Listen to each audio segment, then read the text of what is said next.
Bom dia pessoal, estamos aqui hoje na Compor e nós vamos falar sobre extrusora, tá? É uma parte muito importante da impressora 3D, tá? Tava faltando esse vídeo, na verdade nós já estamos para postar ele há muito tempo, tá? Só que por conta da correria acabamos não conseguindo tempo. Peço desculpa aí para vocês, mas hoje eu estou postando conforme prometido, tá? Então vamos lá. Primeiro eu vou explicar para vocês os diferentes tipos de extrusora. Tem mais de um modelo, tá? Aqui na minha mesa eu tenho três, tá? Uma desmontada totalmente, a outra semi-desmontada, a outra que é só o biquinho. Depois eu vou falar um pouco dos motores que fornecem um filamento para extrusora, tá bom? Primeiro detalhe, tá? Essa daqui é uma extrusora muito utilizada, tá? Ela vem montadinha assim aqui, aí ela vai vir montada aqui, certo? E aqui é o bico. Então eu vou aproveitar ela aqui, ó, vou tirar essas outras de lado e vou explicar um pouco sobre essa extrusora aqui, que é uma muito comum, tá? Quais são as partes importantes dela? Então vamos lá. Ó, ela tem esse pescocinho aqui em cima, tá? Que é por onde é fornecido o filamento, e ele tem um duto de refrigeração. Esse duto é fornecido por um PTF ou não, tá? Você pode ter ou não essa pecinha aqui, ó, que é um guia do filamento. Então se você tiver essa peça, ela vai travar de um lado do lado do motor, um lado do lado da extrusora, e o seu filamento vai correr aqui dentro. Esse tubinho, que é o PTF, ele tem o diâmetro interno do seu filamento. Então se você estiver usando um filamento de 3 milímetros, esse furo aqui tem que ser de 3. Se você estiver usando um filamento de 1,75, esse furo deve ser de 1,80, 1,85 mais ou menos, tá? Aqui ele tem duas valvulinhas comuns que travam ele para ficar fácil para você tirar e colocar ele dos lugares, tá? Beleza. Agora voltando aqui para ele, tá? Então, o que mais ele tem? Ele tem esse coolerzinho que refrigera ele. Esse coolerzinho, ele só impede que o calor que está aqui, ó, que aqui é a parte do aquecimento. Então você tem a base, o bico de impressão, o termistor, que é muito importante, que vai indicar a temperatura do bico para a placa, tá? O cartucho de aquecimento, que é o que aquece ela, que está aqui dentro, ó. Não sei se vocês estão vendo o cartuchinho aqui, tá? E aqui você vai ter esse pescocinho de teflon, tá? Esse pescocinho aqui, muita gente acha que é só uma rosquinha, que não tem nada. Mas se você olhar aqui no meio, ó, deixa eu até ver se dá pra ver bem aqui no foco, ó. Vou melhorar o foco aqui pra ele, ó. Pera aí, ó. Tá vendo bem aqui no meio, ó? Ele tem um teflonzinho que passa no meio desse tubinho, tá? Por que esse teflonzinho, tá? Esse teflon permite que o filamento desça sem que grude nele aqui. Então você tem que tomar muito cuidado para não estragar esse teflon. E se você tiver um problema com o termistor que está aqui do lado, o bico pode aquecer a ponto de derreter esse teflonzinho aqui, tá? Na verdade ele não chega a ser um teflon, ele é como se fosse um nylon um pouco mais rígido, tá? A função dele é não grudar filamento, o filamento descer e não voltar. Essa é a função dele. Então se você está com a extrusora com o problema que quando você começa a imprimir, começa a voltar filamento aqui, dá uma olhada nesse seu tubinho aqui, porque pode ser que ele esteja estragado, tá? Pode ser que ele esteja ruim, tá bom? Espero que vocês estejam conseguindo ver bem aí. Qualquer coisa depois vocês me avisem, tá? Então, uma parte muito importante, esquecendo essa parte do pescocinho, ó. Você veio aqui e rosqueou aqui, tá? Você tá vendo que tem um pedaço aqui que não tem rosca? Tem gente que fala, vou trocar esse daqui por um pescocinho desse aqui, ó. Desse outro tipo de extrusora, que ele tem rosca completo. Posso fazer isso? Pode. Você pode vir aqui, rosquear ele aqui, falar, beleza, tá resolvido. O que você tem que tomar cuidado? Quando você faz isso, o motivo dela não ter esse pedaço de rosca aqui, ela diminui o campo de aquecimento daqui para cá. Você vai falar, pô, mas a rosca é pequena. Sim, a rosca é pequena, mas mesmo assim ela transmite calor para cima. Quando você tira a rosca, a única coisa que transmite calor é esse pequeno pescocinho de inox aqui, ó, tá? Ou de latão, dependendo do material que é feito. Então é bem menos a transmissão de calor do que no caso desse daqui, que ele tem mais rosca.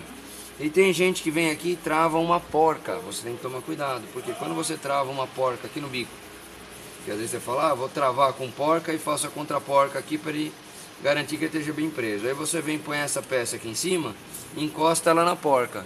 O que acontece? Você passa todo o calor daqui para cá. Primeiro que seu bico passa a não aquecer bem, porque esse ventiladorzinho que está aqui em cima passa a puxar o calor dele, então ele começa a ficar frio rápido. É um problema muito comum. E o segundo, se esse ventiladorzinho seu travar por algum motivo, você vai sair derretendo tudo que tem aqui para cima. Por quê? Porque essa peça aqui vai passar de 200 graus. Ela vai obedecer, na verdade, a temperatura do seu bico aqui. Como ele é um alumínio, ele é autodissipante, então ele vai puxando o calor e vai puxando para cima. Quando você for ver, o filamento que está vindo aqui já está derretendo e está fazendo uma anarquia. Então, é um cuidado muito importante que você tem que ter, tá? É muito cuidado na hora da montagem disso, tá? Um outro detalhe interessante, ó. Você está com a sua rosquinha aqui, tá? E aqui você tem um bico, certo? Esse bico aqui, ó, no caso aqui é um bico 04, mas eu não vou nem me atentar ao bico, tá? O que acontece? Você trava esta peça, trava ela nessa daqui, nesse alumínio aqui, desculpa. Depois que essas duas peças estão bem travadinhas, ela vai ficar solta aqui embaixo porque não tem nada travando. Você aquece a extrusora, quando ela estiver na temperatura que você vai usar, que você vai colocar o bico aqui e travar ele a quente aqui embaixo. Aí você vai falar, pô, eu tenho que travar ele a quente? Sim. Um outro detalhe interessante, ó, quando você for travar o bico, ó, eu vou soltar mais a porca aqui para ele ir até o final. Ó. Às vezes acontece isso aqui, ó, de você vir com o bico, ó, e ele travar até o final da peça aqui, ó, tá? Vocês não podem deixar acontecer isso, ó. Ele tem que ter um pouquinho de rosca para baixo. Então isso daqui tem que sempre estar assim, ó, mais para baixo possível, tá? De forma que ele trave aqui, ó, na rosca, ele não trave na peça.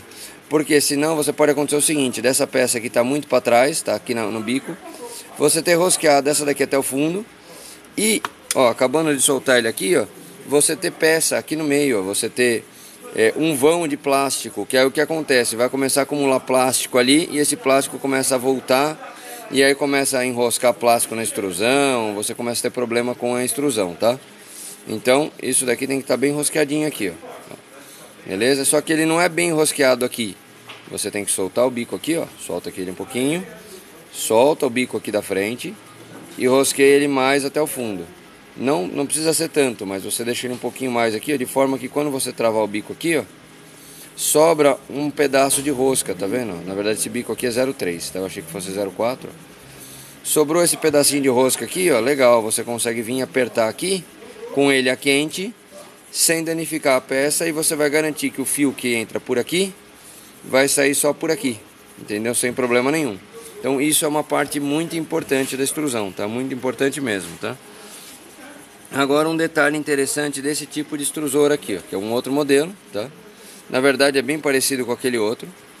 Se você olhar aqui, ó, ele tem o mesmo termistor aqui do lado, ó, tá aqui o termistor. Tá? Ele tem o cartucho de aquecimento que está aqui, ó, que passa por aqui e sai aqui nessa ponta.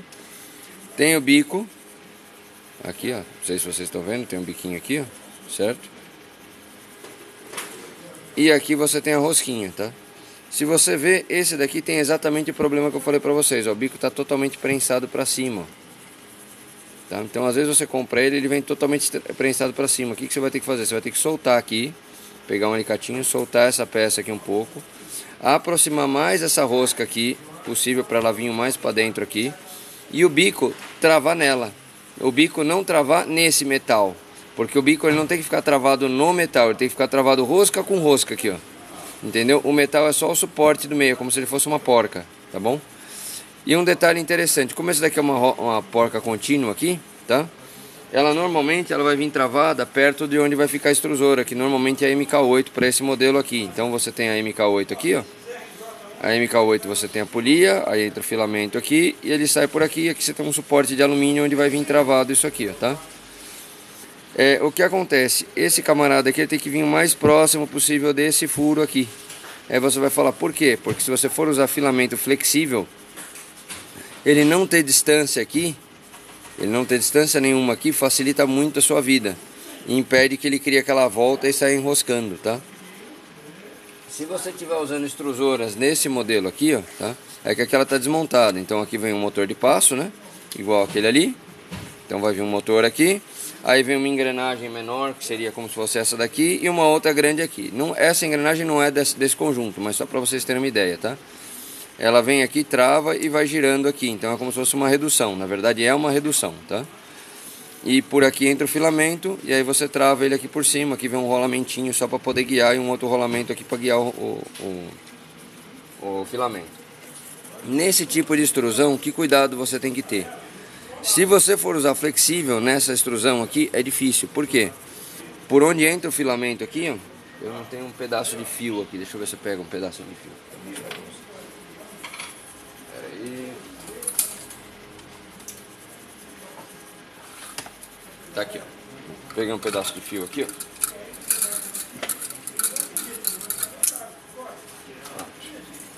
Tá aqui, tô com um pedaço de fio, só para poder mostrar, tá? Então, o fio vai entrar por aqui, ó, certo? Ele vai entrar por aqui e vai ser guiado aqui embaixo e vai sair aqui para a extrusora. Nesse modelo, normalmente o pessoal usa esse tipo de cabeça aqui, ó, que ele vem travado aqui no meio. Então, você solta esses dois parafusinhos aqui, tira essa base, ele encaixa aqui e o fio é guiado aqui dentro, ó, certo? E aí ele vai sair aqui embaixo, beleza? Então, nesse tipo de extrusão aqui, ó, normalmente você não consegue imprimir flexível. Por quê? Porque da engrenagem aqui para onde está o furo tem uma distância. Essa distância aqui, ó, para o flexível não dá. Você pode imprimir outros materiais, o wood, PLA, ABS, poliacetal e... não é Uten, eu esqueci o nome do outro. Tem PP, PU, esses materiais você consegue imprimir. Agora, o flexível com esse tipo de extrusora, você não consegue fazer, tá? Por quê? Porque ele vai criar esse vãozinho mesmo você apertando aqui, ó, com o rolamento que ele vai estar encostando aqui, aqui vai estar a engrenagem que joga ele para baixo, que é um parafuso T8 roscado, tá? Ele não tem espaço suficiente para trabalhar, e aí ele acaba jogando material para cima. Eu tinha até uma outra peça aqui, mas eu não estou achando ela agora, mas tudo bem, não é coisa importante, tá? Agora, sobre esse tipo de bico de extrusão aqui, ó, se você tem esse tipo de extrusora, que cuidado você tem que ter, tá? Essa daqui já é uma extrusora usada, tá? Ó, como vocês observam aqui, ó, a rosquinha entra aqui dentro, o bico tá apertado contra a rosca, tá certinho, tá? Tá correto, beleza? É que ela já tá um pouco queimada, que ela já foi bastante usada, tá? Tem gente que me pergunta o que que é esse plástico em volta. Esse plástico em volta é uma fita Kapton, tá? Para quê? Para ela segurar o termistor. No caso aqui ela não estava segurando o termistor porque ela já estava bem usada, então a gente passou um arame aqui e travou ela aqui do lado com o arame segurando o termistor, tá? Esse bico funciona. Se alguém perguntar, pô, mas tá funcionando? Tá funcionando. O que que ele tem de diferente em relação a este bico aqui, ó? Por exemplo, tá? Esse bico aqui você tem uma rosca que caso estrague, você pode trocar esse teflonzinho aqui, ó. Você pode trocar essa rosquinha aqui, substituir ela, tá? Esse daqui não, ela é inteiriça, é uma peça inteiriça aqui, ó, e ela já vem direto ali no meio, tá? Então, se ele estragar, você não tem o que fazer. Se você desrosquear ele aqui, é que ele tá bem preso agora, porque ele foi travado a quente, eu não vou conseguir soltar fácil, tá? Mas ele vem travado aqui dentro, o bico foi travado contra ele segurando, e aqui, ó, pode perceber que ele não tem o que esse daqui tem, ó. Esse daqui tem um furo maior, ó. Tá vendo? Por que esse daqui tem um furo maior? Porque aqui dentro entra a mangueirinha de teflon, então ela entra aqui, ó, e trava aqui, e essa mangueirinha de teflon, ela sai aqui na ponta, exatamente na altura onde vai ficar esse aqui. Ele vai entrar aqui dentro, ó. Ele vai encaixar aqui dentro desse furinho. Quando esse teflonzinho não está bem travado aqui, o filamento entra aqui e ele começa a bater. E aí você tem que fazer o que? Você tem que ir lá e tentar ficar ajeitando ele aqui para ele empurrar, ou fazer uma ponta meio de lança chamada, que é para quê? Para ele chegar aqui, ele bater na ponta e ele se guiar para dentro. Então quando isso daí está acontecendo, é por quê? Porque esse teflonzinho não entrou aqui dentro. Aí você tem que só guiar ele para ele encaixar certinho aqui dentro e travar nesse pedacinho aqui, que é coisa de meio centímetro, 3, 4 milímetros, que ele vai entrar aqui para dentro. Só para quê? Para ele guiar o furo do PTF ao furo do teflon, tá bom? Beleza? Então, isso aí eu acho que já expliquei bastante coisas para vocês aí sobre a extrusão, tá? O principal cuidado que você tem que ter com a extrusão é quando ela está quente, de não colocar a mão nela, tá? Mesmo que você tenha essa versão aqui que ela é protegida, tá? Se você encostar o dedo nela quente, você não vai sentir tanto calor. Mas se você apoiar o dedo e ficar um pouquinho aqui, você certamente vai se queimar. Então toma cuidado, porque extrusora é uma coisa que se machuca. Você pode fazer ferimentos graves aí, coisas sérias. Às vezes é só um queimado no dedo, mas às vezes você consegue um problema muito maior. Principalmente se você tiver criança próximo, toma muito cuidado, tá? porque esse bico aqui ele chega a 240, se você for usar nylon você pode chegar a 270 graus, então muito cuidado que a temperatura é muito alta, tá? A parte do motor da extrusora, normalmente é usado um motor como esse daqui, que é um NEMA 17, de 3 kg, tá? Ah, eu não tenho um de 3 kg, posso usar um de 2? Pode. Não tenho um de 2, posso usar um de 5? Pode, tá? O recomendado é o de 3, tá? Não exceder de 2 amperes, na verdade 1,5 ampere é o suficiente para esse motor. Se você não tiver um de 1,5 ampere, for usar um de 2, você vai ter que trocar o seu driver para o DVR 8825. E se você for usar o de 1,5, você usa o A4988, tá bom? Que são aqueles driverzinhos que vão na placa ramps, tá legal? O A4988 ele chega até 1,5 ampere, então se você for usar um motor que vá até 1,5 ampere, você usa esse daí. Se você for usar um motor com 2 amperes, você tem que mudar para o DVR 8825. Posso colocar um motor mais forte do que isso? Até pode, mas você vai ter que colocar um driver externo, vai ter que fazer algumas ligações, eu não recomendo, tá? E sinceramente não vai trazer benefício nenhum, porque a força que esse motor faz é muito pequena, tá? Um outro detalhe na extrusão, depois de todo o conjunto montado, você vai ter que regular ela no repetier host ou no software que você for usando. Na parte de firmware EPROM, para quê? Para regular o quanto essa volta aqui injeta de material. Então, uma vez montado ela, é legal você montar até sem bico, sem nada. Você vai vir aqui e vai colocar o seu filamento por aqui, ó, certo? E aí pelo software você vai mandar ele injetar 50 milímetros, que seria o equivalente a 5 centímetros. E você vai ver se isso daqui está andando corretamente 5 centímetros. Andou aqui embaixo, deu 5 centímetros de extrusão, legal, o número está certo. Não está certo, você faz uma regra de 3, o número que está equivale a tantos centímetros que saiu, eu preciso chegar a 5, qual o número que eu quero chegar? Faz cruzado, pega o resultado disso daí, coloca lá no seu firmware, até esse número aqui corresponder a 5 centímetros, tá? Ele não pode ser muito rápido, normalmente a velocidade dele varia de 20 até 60 milímetros cúbicos por segundo, tá? Não deixa passar disso, porque senão você vai ter problema com a extrusão de material. Não adianta ele estar 5 centímetros, mas está extrusando rápido, o bico não sai nisso daí, porque seu bico é pequeno. Seu bico ou é 0,2, ou é 0,3, ou é 0,4. Tem pessoas que usam 0,5, 0,6, mas para tipos de impressora pequena, eu não recomendo um bico maior do que 0,4 por questão de acabamento, tá? Agora você pode usar, se a sua peça não necessita de acabamento, você pode fazer um bico maior, por exemplo um 0,6, para você ganhar tempo de impressão, mas eu não recomendo muito fazer isso, tá? Bom, aqui eu falei da quantidade, falei do bico, falei das diferenças, falei desse bico, falei desse outro bico. Eu acredito que para essa aula aqui eu já expliquei tudo que é necessário para vocês conseguirem montar e terem cuidado com relação aqui à extrusão. Se vocês tiverem dúvida onde configura esse firmware, me perguntem no canal aí do YouTube, tá bom? Que eu posto um vídeo para vocês explicando só da configuração do firmware em relação a esse motor de passo da extrusão, tá? De repente é uma coisa bem útil aí se vocês tiverem dificuldade com isso, tá legal? Um bom dia aí para vocês. Qualquer dúvida, postem aí no canal, sigam os outros vídeos, curtam e compartilhem. Muito obrigado, até a próxima.